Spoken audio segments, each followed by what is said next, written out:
Imagina una neblina sofocante y húmeda, aferrándose al denso follaje de una selva olvidada, un lugar grabado en los capítulos ocultos de finales del siglo XX.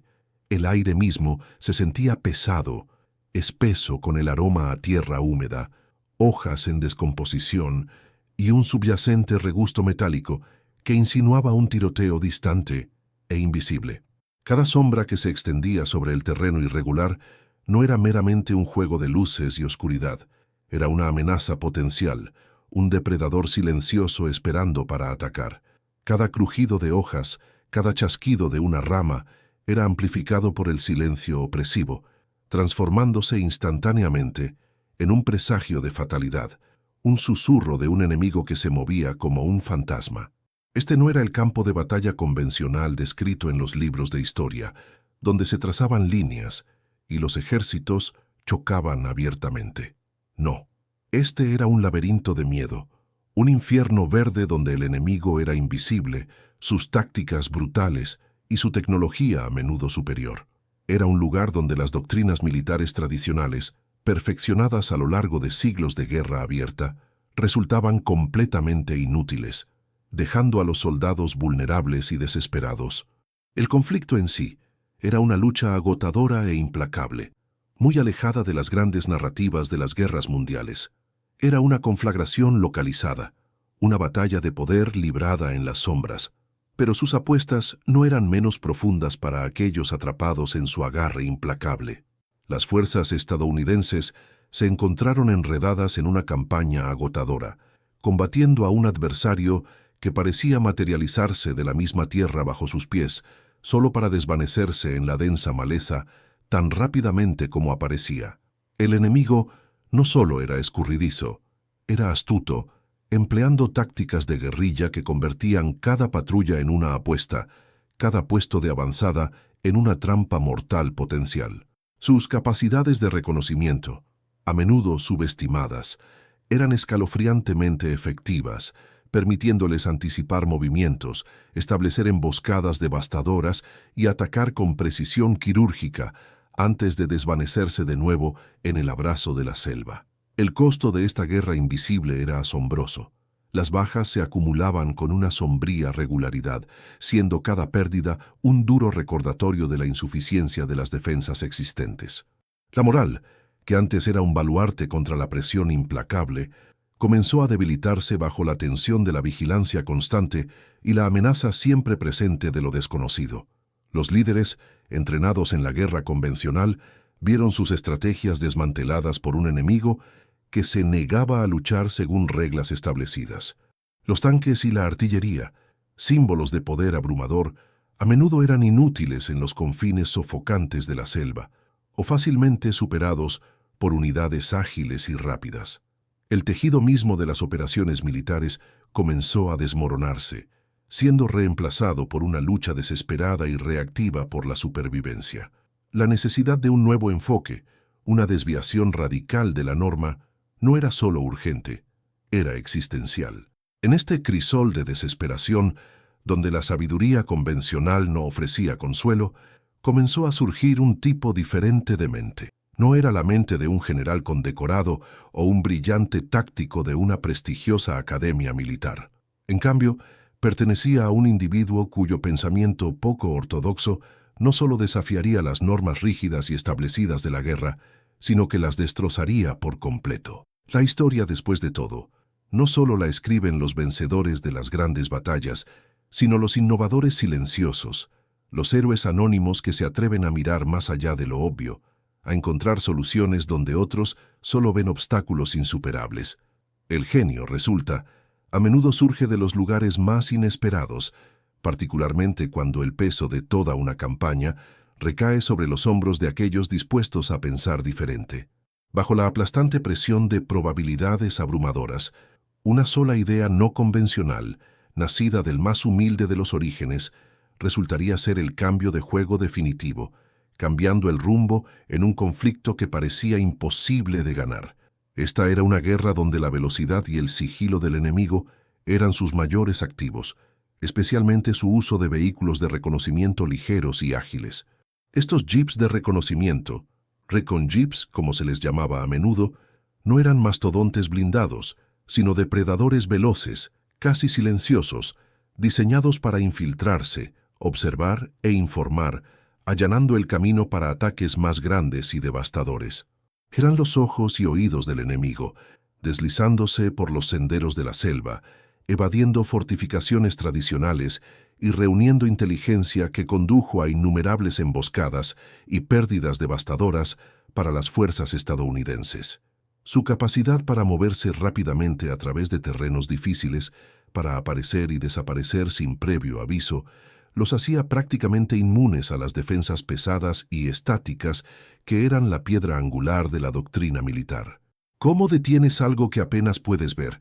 Algo que se mueve con la agilidad de un gato de la jungla, cuando tus propias herramientas están diseñadas para una presa mucho más grande y lenta. Esta era la pregunta que atormentaba a cada comandante, a cada soldado, a cada momento de vigilia en ese paisaje implacable. Las contramedidas existentes simplemente no eran suficientes. Las minas terrestres, aunque efectivas, eran lentas de desplegar, a menudo detectadas y podían ser sorteadas por la experta búsqueda de caminos del enemigo. Las emboscadas elaboradas requerían una sincronización precisa e inteligencia que rara vez estaba disponible. Los activos de reconocimiento del enemigo no eran solo una molestia, eran una amenaza sistémica, desmantelando perímetros defensivos y exponiendo flancos con alarmante regularidad. El mero costo psicológico de saber que en cualquier momento un vehículo enemigo rápido podía romper tus líneas, observar tus posiciones y luego desvanecerse para dirigir un asalto mortal era inmenso. Fomentó un clima de miedo e indefensión, erosionando el espíritu de lucha incluso de los soldados más experimentados. Algo tenía que cambiar, y tenía que cambiar drásticamente, ya que el futuro de la campaña pendía de un hilo muy delgado. El concepto mismo de defensa había quedado obsoleto por la implacable innovación del enemigo y su dominio del terreno.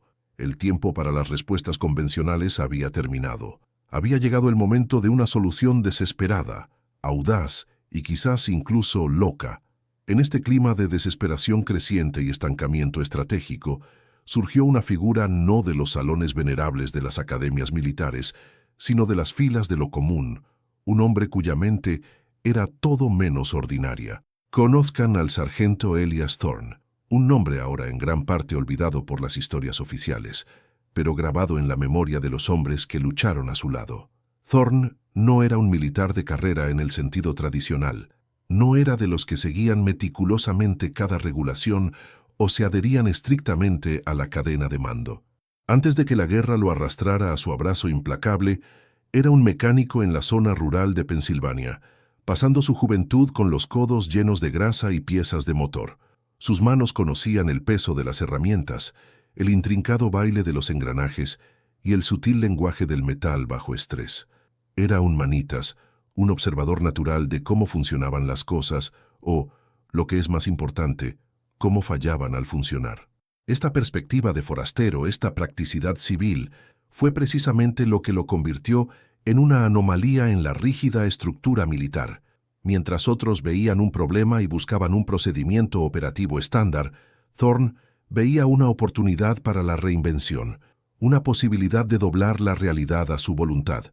Poseía un talento asombroso para ver potencial en la chatarra descartada, para diseccionar problemas complejos en componentes simples y tangibles.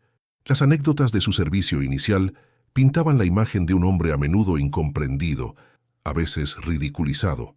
Estaba la vez que improvisó una radio de campo rota, usando una lata y un trozo de alambre de púas, sintonizando frecuencias enemigas cuando el equipo estándar había fallado. Su oficial al mando, el capitán Richards, inicialmente lo desestimó como magia de paleto, Hillbilly Magic, solo para admitir a regañadientes su efectividad cuando se obtuvo inteligencia vital. Thorne era visto como excéntrico, quizás un poco demasiado inteligente para su propio bien, un hombre que veía el mundo a través de una lente diferente a la mayoría. No buscaba la gloria o los ascensos. Su motivación era mucho más visceral, mucho más personal. El flujo constante de bajas, los rostros de jóvenes perdidos en emboscadas y amenazas invisibles alimentaban una resolución tranquila y ardiente dentro de él. Creía que tenía que haber una forma mejor, una forma más inteligente, de proteger a sus compañeros, de cambiar el rumbo contra un enemigo que parecía tener todas las respuestas. El costo de la inacción, de aferrarse a métodos obsoletos, era simplemente demasiado alto. Fue durante una patrulla particularmente agotadora, después de otra emboscada devastadora por un jeep de reconocimiento enemigo que se había desvanecido tan rápido como apareció, que la chispa se encendió. Thorne estaba examinando los restos de un camión de suministros destruido, con su metal retorcido y destrozado, cuando sus ojos se posaron en un tenedor desechado y corroído, doblado y oxidado, medio enterrado en el barro. La mayoría vería basura, un símbolo del desperdicio destructivo de la guerra. Thorne vio algo más. Vio el potencial de apalancamiento, de una ventaja mecánica simple, pero brutal. Comenzó a conectar esta observación mundana con el problema generalizado de los vehículos de reconocimiento rápidos del enemigo. Estos jeeps, aunque ágiles, seguían siendo máquinas, dependientes de neumáticos, ejes y bajos. ¿Qué pasaría si, se preguntó, un dispositivo simple, casi invisible, pudiera explotar estas vulnerabilidades? Su mente se aceleró, armando un concepto que era a la vez primitivo y profundamente astuto. La trampa del tenedor corroído, Corroded Fork Trap, nació de este momento de perspicacia. No se trataba de explosivos o electrónica avanzada, se trataba de mecánica pura y brutal. Imaginó un dispositivo, construido con materiales fácilmente disponibles, chatarra, piezas de vehículos desechadas, incluso trozos de madera afilados, diseñado para permanecer oculto justo debajo de la superficie de los caminos enemigos conocidos. El núcleo de la trampa era una serie de púas afiladas y anguladas que recordaban a un tenedor sobredimensionado y destrozado, diseñadas para saltar hacia arriba con inmensa fuerza al ser activadas por el peso de un vehículo que pasaba.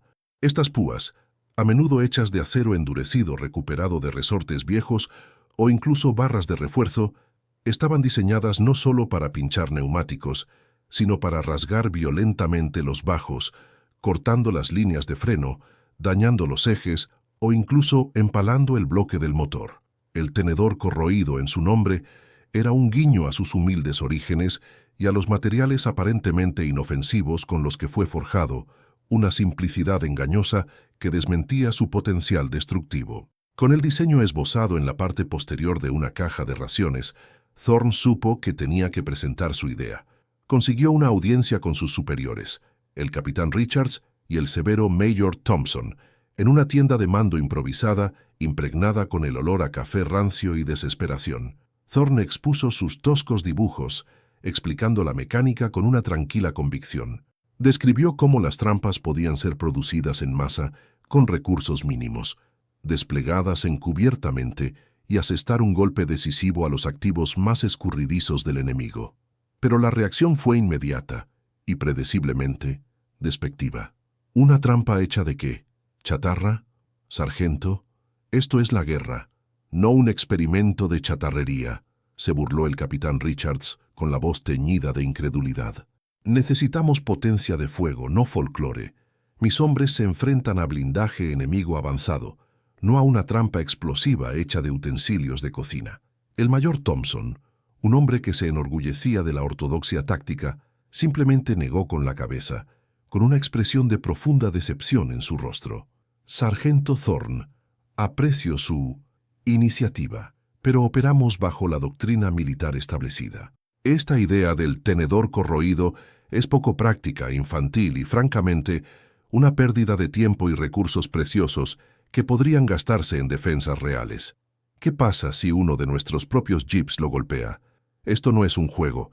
Es peligroso, no solo para el enemigo, sino para nuestras propias fuerzas. La sala se llenó de un silencio espeso, solo puntuado por la mirada tranquila e inquebrantable de Thorne.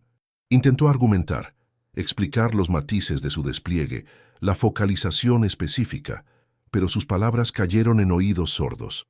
La decisión fue final, entregada con la fría autoridad del rango. Su trampa del tenedor corroído fue oficialmente prohibida.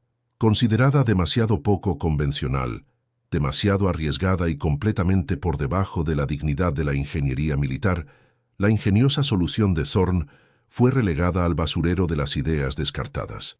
Pero el sargento Thorne no era un hombre que se dejara disuadir fácilmente por las pronunciaciones despectivas del rango. Su creencia en la trampa del tenedor corroído no nació de la arrogancia, sino de una convicción tranquila e inquebrantable, forjada en el crisol de la observación y la necesidad.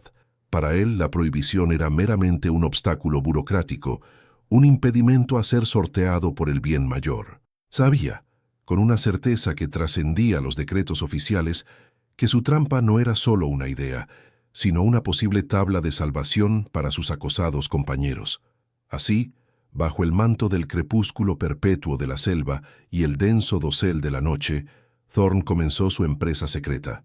Reutilizó un rincón apartado y cubierto de vegetación de la base, lejos de los ojos indiscretos del capitán Richards y el mayor Thompson, convirtiéndolo en su taller clandestino. Usando piezas recuperadas de vehículos destrozados, equipo de campo desechado e incluso restos de material enemigo, elaboró meticulosamente sus dispositivos. La barra de refuerzo doblada se convirtió en púas afiladas. Los viejos resortes de camión proporcionaron la tensión necesaria, y los trozos de alambre recuperado formaron los intrincados mecanismos de activación. Sus manos, acostumbradas al trabajo preciso de un mecánico, se movían con una eficiencia silenciosa, siendo cada soldadura, cada doblez, un testimonio de su dedicación inquebrantable.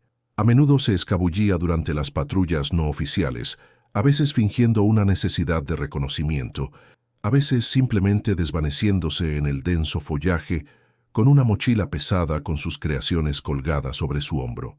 Seleccionaba cuidadosamente ubicaciones a lo largo de las rutas de infiltración enemigas conocidas, particularmente los senderos estrechos y sinuosos favorecidos por sus ágiles jeeps de reconocimiento. Con la precisión de un cazador, enterraba las trampas justo debajo de la superficie, camuflándolas perfectamente con hojas, tierra y escombros, haciéndolas prácticamente invisibles para el ojo inexperto. Era un trabajo peligroso y no autorizado, una apuesta constante con el consejo de guerra si era descubierto, pero los rostros de sus compañeros caídos alimentaban su resolución, empujándolo a través de la opresiva humedad y la amenaza siempre presente de ser descubierto. Mientras tanto, la situación en las líneas del frente continuaba su sombrío descenso. Los vehículos de reconocimiento del enemigo, esos depredadores ágiles y silenciosos, estaban demostrando ser cada vez más efectivos. Eran los ojos y oídos de un adversario implacable, guiando emboscadas, señalando debilidades defensivas y asegurando que cada patrulla estadounidense fuera un paso hacia lo desconocido. Las bajas aumentaban a un ritmo alarmante, siendo cada pérdida una herida fresca en la moral ya tensa de la unidad. La selva, una vez un terreno desafiante pero navegable, se convirtió en un laberinto psicológico, haciendo que cada crujido, cada sonido de motor distante, enviara escalofríos de pavor a través de las filas. Las rígidas doctrinas militares, una vez el fundamento de su entrenamiento, ahora se sentían como textos antiguos, completamente irrelevantes en esta guerra brutal y poco convencional. Los comandantes gritaban órdenes de aumentar las patrullas, de perímetros más ajustados, pero el enemigo simplemente se adaptaba, fluyendo alrededor de sus defensas como agua, atacando con impunidad. La necesidad desesperada de una solución, cualquier solución, se convirtió en una presencia palpable y sofocante en el aire, una súplica silenciosa que se cernía pesada en la noche húmeda. Sin embargo, Thorne no estaba del todo solo en su misión rebelde. Algunos oficiales subalternos, recién salidos de la formación básica y menos atados por el dogma rígido, habían comenzado a notar los cambios sutiles. El teniente Miller, un joven de Ohio con experiencia en ingeniería, había observado en silencio las incursiones nocturnas de Thorne y la creciente frecuencia de averías de vehículos enemigos aleatorias reportadas en ciertos sectores. No dijo nada, pero su silencio fue una forma de aprobación tácita, un reconocimiento silencioso de que algo poco ortodoxo, pero efectivo, estaba sucediendo. El soldado Raso Ramírez, un compañero mecánico que había compartido incontables horas con Thorne en el parque de vehículos, ocasionalmente olvidaba registrar las llegadas tardías de Thorne o misteriosamente extraviaba informes de chatarra faltante. Eran partidarios silenciosos, hombres que al ver la dedicación inquebrantable de Thorne y las circunstancias apremiantes, eligieron hacer la vista gorda, entendiendo que a veces las reglas tenían que doblarse por la supervivencia. Sabían en el fondo que los métodos convencionales estaban fallando y si la ciencia loca de Thorne ofrecía incluso un atisbo de esperanza, valía la pena el riesgo. Luego llegó la noche que alteraría para siempre el curso de la campaña, una noche grabada en la memoria de cada soldado presente. Los informes de inteligencia habían sido sombríos. Se esperaba que una importante patrulla de reconocimiento enemiga sondeara el flanco occidental, una ruta de suministro crítica que se había convertido en un objetivo constante. Si la rompían, un asalto mayor seguramente seguiría. El aire crepitaba con tensión, un silencio pesado roto solo por el chirrido de los grillos y el croar distante de las ranas. Thorne, con el apoyo silencioso de sus pocos confidentes, había pasado las noches anteriores desplegando una red de sus trampas de tenedor corroído a lo largo de las rutas de aproximación sospechosas, camuflando meticulosamente cada una. Las horas se arrastraron, sintiéndose cada minuto como una eternidad. Los hombres en las trincheras agarraban sus rifles, sus ojos esforzándose contra la negrura como tinta. Entonces, débilmente al principio, llegó el inconfundible zumbido de un motor, creciendo constantemente. Un jeep de reconocimiento. Se movía rápido, sus faros cortando la oscuridad, un depredador veloz y silencioso abriéndose camino por el sendero de la selva. Cada hombre contuvo la respiración, una tensión colectiva apretando sus pechos. El jeep se acercó al punto de estrangulamiento crítico, precisamente donde Thorne había colocado su trampa más astuta.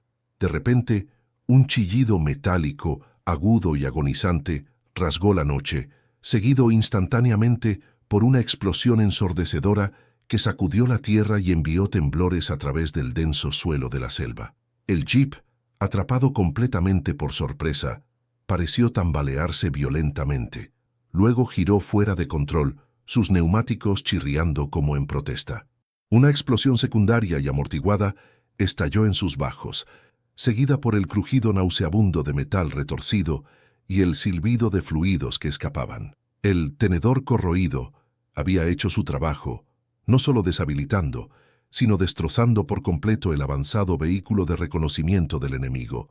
Yacía destrozado y roto, un testimonio de la eficacia brutal del simple diseño de Thorne.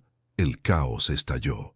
Los soldados enemigos, desorientados por el ataque inesperado, se levantaron a toda prisa de los restos, solo para ser recibidos por una lluvia de fuego de contención desde las posiciones estadounidenses.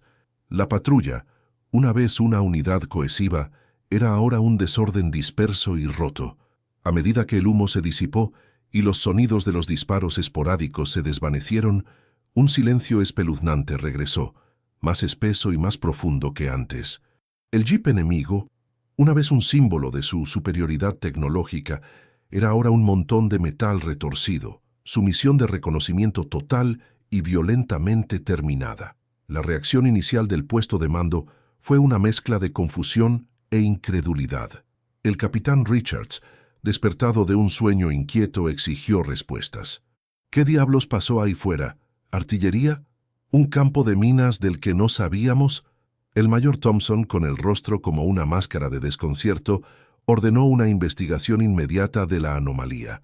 La investigación comenzó inmediatamente, bajo el resplandor áspero de los reflectores traídos de la base.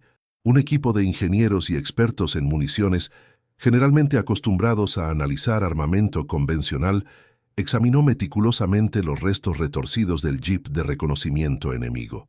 La escena no se parecía a nada que hubieran encontrado antes. Esto no fue el resultado de una mina terrestre estándar, ni de artillería, ni de un impacto directo de un lanzagranadas propulsado por cohete. El daño estaba localizado, brutal y profundamente desconcertante. Los bajos del vehículo no solo estaban perforados, estaban rasgados, su integridad estructural comprometida por algo que lo había atravesado con una violencia increíble, casi quirúrgica.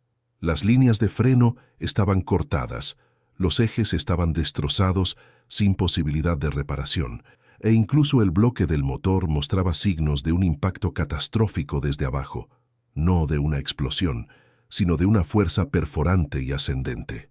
El capitán Richards, con su habitual fanfarronería reemplazada por un silencio sombrío, examinó la escena con una creciente inquietud. El mayor Thompson, siempre apegado al protocolo, se arrodilló junto a los restos destrozados, con el ceño fruncido en concentración. «Esto no es munición enemiga estándar», murmuró, más para sí mismo que para nadie. «El patrón de daño es único». Trazó un dedo a lo largo de un desgarro irregular en el chasis, notando las marcas peculiares, casi como garras. Fue entonces cuando uno de los ingenieros más jóvenes, un recién graduado del MIT, con el rostro manchado de grasa e incredulidad, gritó: «¡Señor, mire esto!». Señaló una pequeña, casi imperceptible depresión en la tierra, apenas a un pie de donde la rueda delantera del jeep se había detenido. Con cuidado, comenzó a cepillar la tierra suelta y el camuflaje. Debajo, parcialmente expuesto por el impacto y el movimiento posterior del vehículo, yacía un dispositivo de ingenio tosco, pero innegable. Era un artilugio de púas de metal afiladas, hecho de lo que parecían barras de refuerzo recuperadas y viejos resortes de vehículos, meticulosamente anguladas y tensadas dentro de un marco simple y robusto. De hecho, el óxido había comenzado a corroer partes de él, pero su efectividad letal era claramente evidente. Un jadeo colectivo recorrió el pequeño grupo de oficiales. Los ojos del capitán Richards se abrieron con un horror incipiente, luego se entrecerraron en un destello de reconocimiento. La trampa del tenedor corroído. El experimento de chatarrería de Thorne. La misma idea que había desestimado tan vehementemente, prohibido tan arrogantemente. Sintió un nudo frío apretarse en su estómago. El mayor Thompson, al ver el dispositivo, se encogió ligeramente.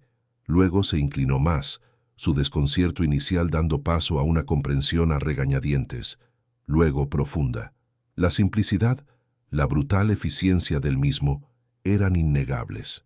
No era de alta tecnología, no era elegante, pero había funcionado, y había funcionado con un efecto devastador. La investigación rápidamente pasó de identificar el arma a identificar a su creador. No tomó mucho tiempo. El teniente Miller y el soldado Raso Ramírez, aunque permanecieron en silencio, intercambiaron miradas de complicidad.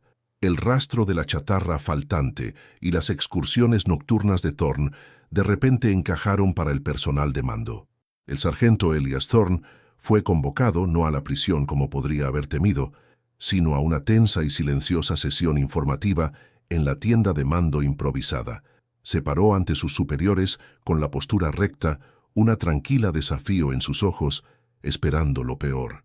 El capitán Richards, sin embargo, no estalló en ira. En cambio, miró a Thorne, con una compleja mezcla de emociones luchando en su rostro: incredulidad, vergüenza y un respeto incipiente e inoportuno. «Sargento», comenzó con la voz sorprendentemente apagada, «encontramos su dispositivo cerca de los restos del jeep enemigo». Thorne permaneció en silencio, esperando. «Actuó exactamente como lo describió», continuó Richards, con un toque de asombro arrastrándose en su tono. «No fue solo efectivo, sargento. Destruyó completamente su vehículo de reconocimiento. Lo destrozó». El mayor Thompson, que siempre había valorado el orden y la adhesión al protocolo por encima de todo, finalmente habló. Su voz era baja, desprovista de su habitual severidad. «Sargento Thorne actuó en contra de órdenes directas. Desplegó un arma no autorizada. ¿Entiende la gravedad de eso?». Thorne simplemente asintió. «Sí, señor». Thompson hizo una pausa. Luego miró directamente a los ojos de Thorne. «Y sin embargo, salvó ese flanco. Detuvo esa patrulla en seco. Hemos estado lanzando todo lo que tenemos a esos jeeps de reconocimiento, y usted construyó esto a partir de chatarra y un tenedor desechado». Una sonrisa débil, casi imperceptible, tocó la comisura de los labios de Thompson. Parece, sargento, que nuestro folclore nos acaba de ganar una importante victoria táctica. El cambio de desprecio a asombro fue palpable. La rígida adhesión a la doctrina, la risa despectiva, la prohibición total, todo se evaporó ante la prueba innegable y brutal. Los mismos hombres que habían llamado infantil e impracticable a la invención de Thorne ahora estaban ante él, humillados. Habían subestimado no solo a Thorne, sino el poder de la necesidad y el pensamiento no convencional. La trampa del tenedor corroído ya no era una broma, era un arma que había asestado un golpe decisivo cuando todo lo demás había fallado. Fue un claro recordatorio de que en el crisol implacable de la guerra, a veces las soluciones más profundas emergen no de laboratorios sofisticados, sino del ingenio desesperado de un solo individuo, decidido, dispuesto a desafiar el statu quo. La noticia del éxito de la trampa del tenedor corroído se extendió como la pólvora por las filas. Los soldados, que antes se habían sentido indefensos contra los elusivos jeeps de reconocimiento del enemigo, ahora vieron un rayo de esperanza. El escepticismo inicial entre la tropa, que reflejaba el de sus comandantes, se transformó rápidamente en una creencia ferviente. Thorne, una vez visto como un excéntrico, ahora era visto con una mezcla de admiración y reverencia silenciosa. Sus inventos de montón de chatarra ya no eran una fuente de diversión, sino un símbolo de desafío contra un enemigo que había parecido invencible. La prohibición oficial, por supuesto, fue levantada inmediatamente. De hecho, fue reemplazada por una directiva urgente: replicar el diseño de Thorne. Los mismos oficiales que una vez se habían burlado de la idea, ahora clamaban por esquemas detallados. El capitán Richards, tragándose su orgullo, supervisó personalmente el establecimiento de un taller dedicado. Era una configuración tosca pero efectiva, atendida por un equipo de mecánicos e ingenieros que, bajo la guía de Thorne, comenzaron a producir las trampas del tenedor corroído con una velocidad sorprendente. Los materiales, una vez considerados chatarra, ahora eran activamente buscados. Las piezas de vehículos desechadas, los trozos de barra de refuerzo, incluso los viejos aperos de labranza, encontraron su camino hacia el taller de Thorne, cada pieza destinada a convertirse en parte de una red de defensas silenciosas y mortales. La adopción no fue solo generalizada, fue revolucionaria. Las trampas de Thorne se desplegaron a lo largo de cada ruta de suministro crítica, cada camino potencial de infiltración enemiga, cada flanco vulnerable. Eran lo suficientemente simples para que cualquier soldado las entendiera, y con un poco de entrenamiento, las desplegara de manera efectiva. El impacto fue casi inmediato e innegablemente profundo. En cuestión de semanas, el panorama táctico de la campaña comenzó a cambiar drásticamente. Los vehículos de reconocimiento enemigos, antes una amenaza implacable y escurridiza, de repente encontraron sus rápidos movimientos llenos de peligro. La amenaza constante de la trampa del tenedor corroído, al acecho bajo tierra, los obligó a reducir la velocidad, a cambiar de ruta, a operar con una cautela que nunca antes habían ejercido. Lo que antes era un ataque veloz y quirúrgico por parte de la inteligencia enemiga se convirtió en una apuesta peligrosa, sus vehículos avanzados ahora vulnerables a un dispositivo nacido de chatarra y puro ingenio. Los números contaron una historia asombrosa. En los sectores donde las trampas de Thorne se desplegaron estratégicamente, las tasas de bajas estadounidenses se desplomaron en un 60% sin precedentes. Imagínense eso. Más de la mitad de las vidas que podrían haberse perdido se salvaron, no por una potencia de fuego abrumadora o estrategias complejas, sino por una solución simple y elegante. Las emboscadas enemigas, una vez un terror diario, se volvieron más raras, su efectividad gravemente obstaculizada por la incapacidad de sus unidades de reconocimiento para explorar de manera confiable.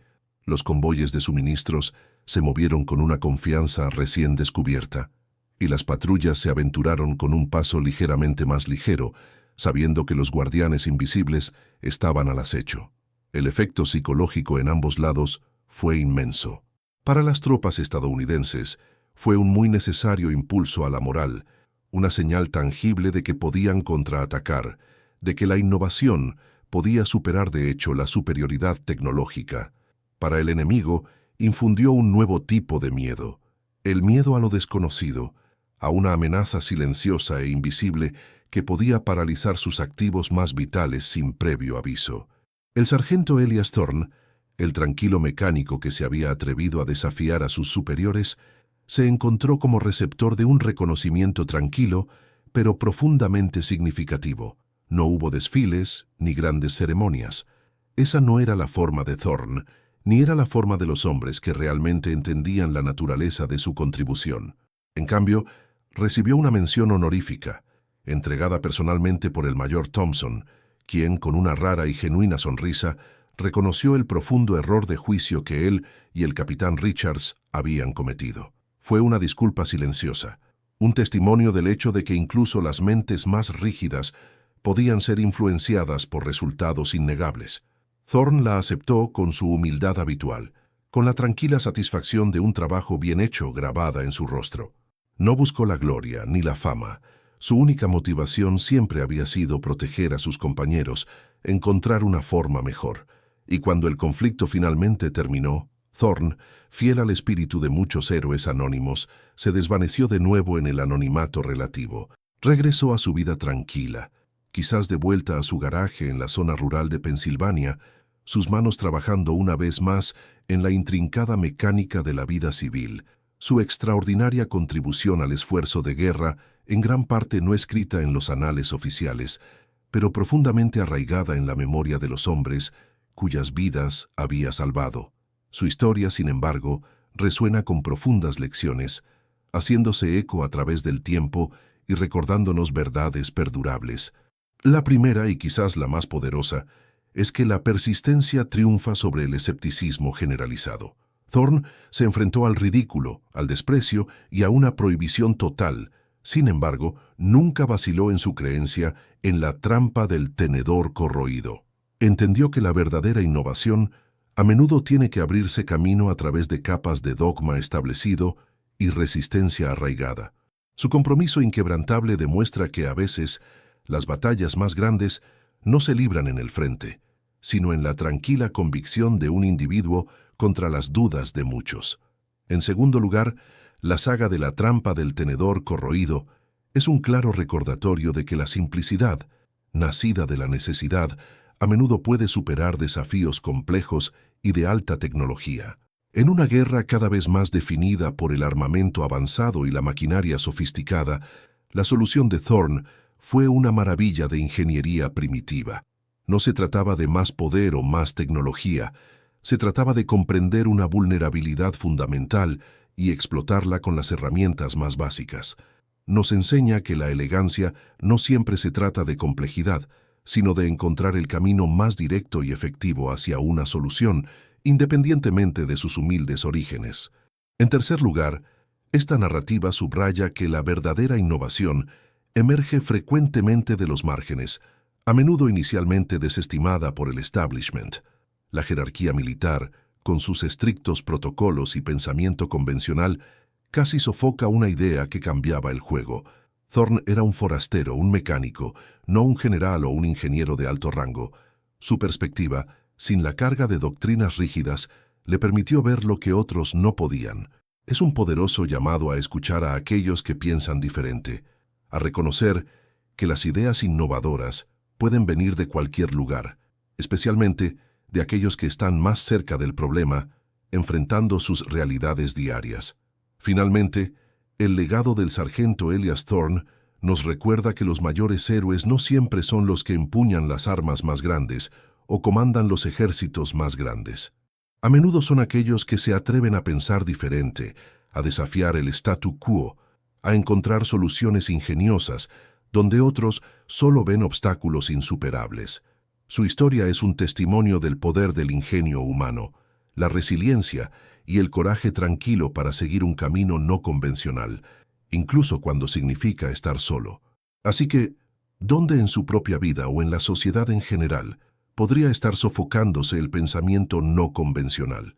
Hay trampas del tenedor corroído esperando ser descubiertas, desestimadas por la tradición o el escepticismo. Le animamos a defender a aquellos que se atreven a desafiar el statu quo, a mirar más allá de lo obvio y a reconocer que a veces las ideas más simples pueden destrozar los desafíos más formidables. El legado del sargento Elias Thorne no es solo un capítulo olvidado de la historia militar, es una inspiración atemporal, un poderoso recordatorio de que una persona, armada con una perspectiva única y un espíritu inquebrantable, realmente puede cambiar el curso de los acontecimientos.